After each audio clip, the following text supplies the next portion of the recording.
அன்புள்ள அம்மா அடுப்பங்கரை சேனலில் உங்கள் அனைவரையும் இந்த திங்கட்கிழமை மதிய உணவு நேரத்தில் சந்திப்பதில் மிக மகிழ்ச்சி அடைகிறேன். இன்றைக்கு எங்கள் வீட்டில் சமையல் காய்கறி, வெங்காயம், காய்கறி எல்லாம் போட்டு தேங்காய் போட்டு நிலக்கடலை, முந்திரி பருப்பு, கரம் மசாலா தூள், காரப்பொடி எல்லாம் போட்டு ஒரு ஃப்ரைட் ரைஸுக்கு தேவையான அந்த மசாலா பண்ணிட்டேன்.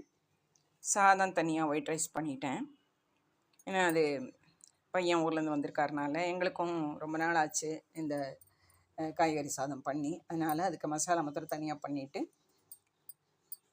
குக்கரில் அதை இதுவாக பிரியாணி மாதிரி பண்ணுறது வேறு. இந்த மாதிரி காய்கறி தனியாக வச்சிட்டோம்னா நம்ம தொட்டுக்கவும் பண்ணிக்கலாம். இல்லை எல்லாமே நெய்யில் தான் ஃப்ரை பண்ணியிருக்கேன். இலையில போட்டு சாதத்தோடு மிக்ஸ் பண்ணி சாப்பிட்றது அது ஒரு டேஸ்ட்டு. அதுக்கும் ஆனியன் பச்சடி தொட்டுக்கலாம். நம்ம வெண்டைக்காய் காய் பண்ணியாச்சு, கொஞ்சம் ஃப்ரைடாக பண்ணி எடுக்கணும்.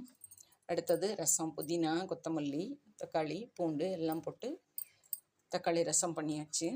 இது காலையில் முருங்கைக்கீரை, இஞ்சி, பூண்டு, மிளகு, உப்பு எல்லாம் போட்டு முருங்கைக்கீரை சூப் மாதிரி பண்ணி கொடுத்துட்டேன் ஆளுக்கு ஒரு டம்ளரு. இது ஒயிட் ரைஸு. அடுத்தது எப்பவும் போல் ஆஸ் யூஷுவல் பசும்பால், தயிர், நெய். அடுத்து பிக்கல் நிறையா இருக்குது. நெல்லிக்காய் இருக்குது, மேங்கோ இருக்குது, மாங்காய் ஊறுகாய், அடுத்த தக்காளி தொக்கு எல்லாமே இருக்குது. ஸோ அதெல்லாம் போட்டு இன்றைக்கி சமையல் நல்ல இட்லி பண்ணினேன் காலையில் டிஃபனுக்கு. அதோடு கூட கொஞ்சம் இட்லி உப்புமாவும் பண்ணியாச்சு. எல்லோரும் அவங்கவுங்க சாப்பிட்டு கொஞ்சம் அவங்கவுங்க ஒர்க்கில் பிஸியாக இருக்காங்க. இனிமேல் தான் சாப்பாடு ஆரம்பம். சமையல் முடிஞ்சது. ஸோ எங்கள் வீட்டு இந்த சமையல் சாப்பிட எல்லோருமே இந்த மதிய நேரம் லஞ்சுக்கு வாங்க எங்கள் வீட்டுக்கு.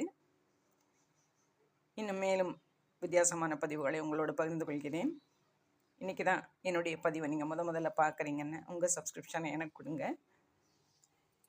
என்னுடைய பதிவு உங்களுக்கு பிடிச்சிருந்தா உங்கள் நண்பர்களோடு பகிர்ந்துக்கங்க. மேலும் நல்ல புதிய வித்தியாசமான பதிவுகளோடு உங்களை சந்திக்கிறேன். நன்றி. வாழ்க வளமுடன்.